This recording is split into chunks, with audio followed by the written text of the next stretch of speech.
Coming out of the 2022 NFL Draft, Sam Howell was one of the trickiest quarterbacks that I scouted. He was a UNC player that flashed a big arm, he had incredibly high playmaking ability, and he had a gamer mentality who always fought for extra yards. While it was easy to see the high-level traits, the reason why his film was so tricky was because it was marred by inconsistency. For how elite he looked in his game against South Carolina, the rest of his film was extremely hit or miss. It was really hard to get a true sense of which quarterback you were going to get if you drafted him. Now, at the end of that video, I posed the following question. Can Howell repeat the epic performance against South Carolina and recreate some of the huge throws that he made?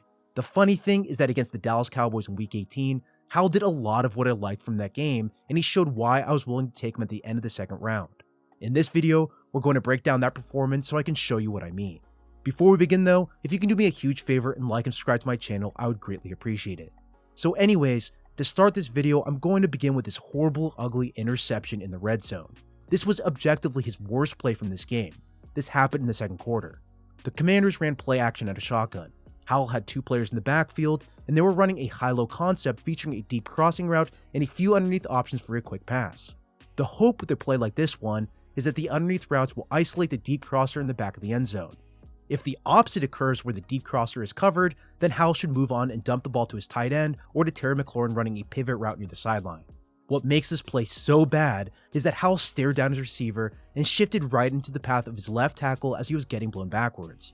Since his pocket awareness was so poor on this play, he couldn't set his feet for the throw, and he attempted to lob the ball using only his arm, and the pass came up too short.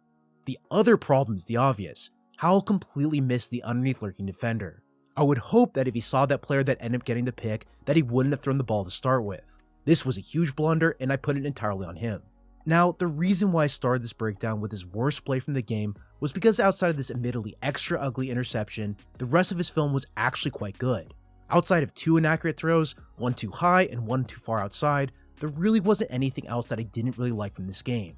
Even his first pass on the day was a well-thrown shallow cross to Terry McLaurin, who took it for a touchdown. With a levels concept on the left and the smash concept on the right, Howell started right and made it to his third read to find the drag open underneath. This was just a good fundamental football play, and this was exactly what I want to see from Howell. Before we talk about my favorite play from this game, this video is sponsored by Underdog Fantasy. Underdog is the best and easiest place to play fantasy sports. They let you draft your fantasy dream team in minutes. You can use that team to cash in on your knowledge. They also have pick'ems where you can win up to 20 times your money in a single night.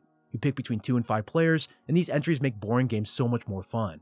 Now, as a bonus to anybody that signs up using my promo code GOLD, I'll give you my fantasy cheat sheet so you can see my rankings and who I'm targeting on a week-by-week basis. For example, I entered this afternoon-only contest back in week 6, and I made $16 off this draft. It would have been so much more if MVS created any sort of fantasy points against the Bills.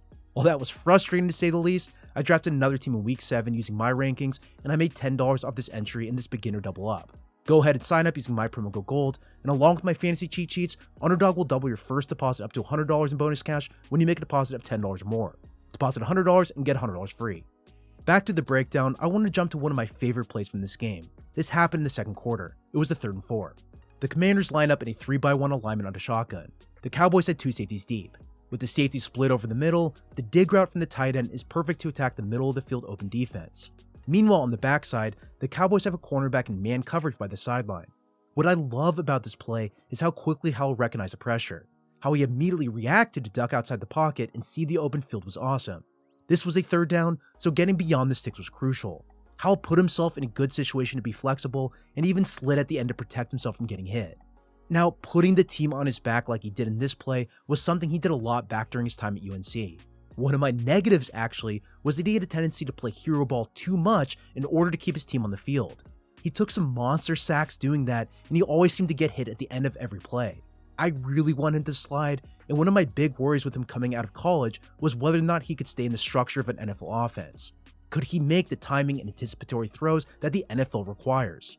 From this game, I think he did a pretty good job.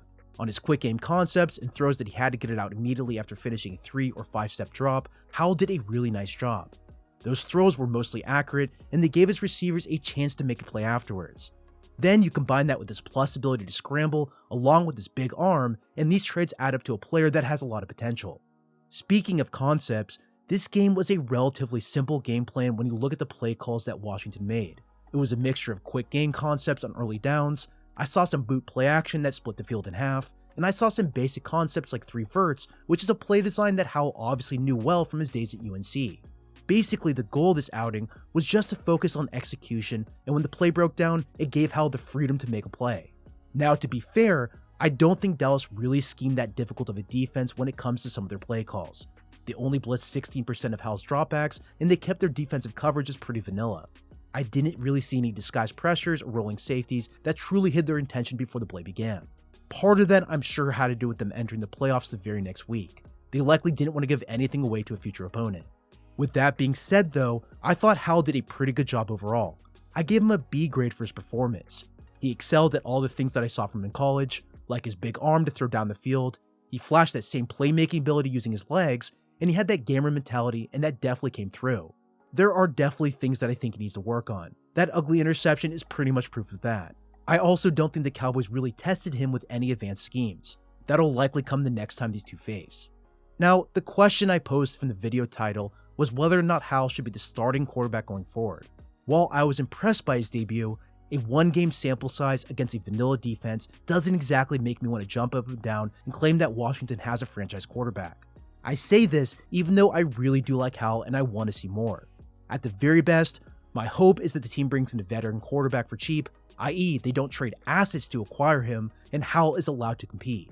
You then have that veteran and Howell play the next season, and you see exactly what you have.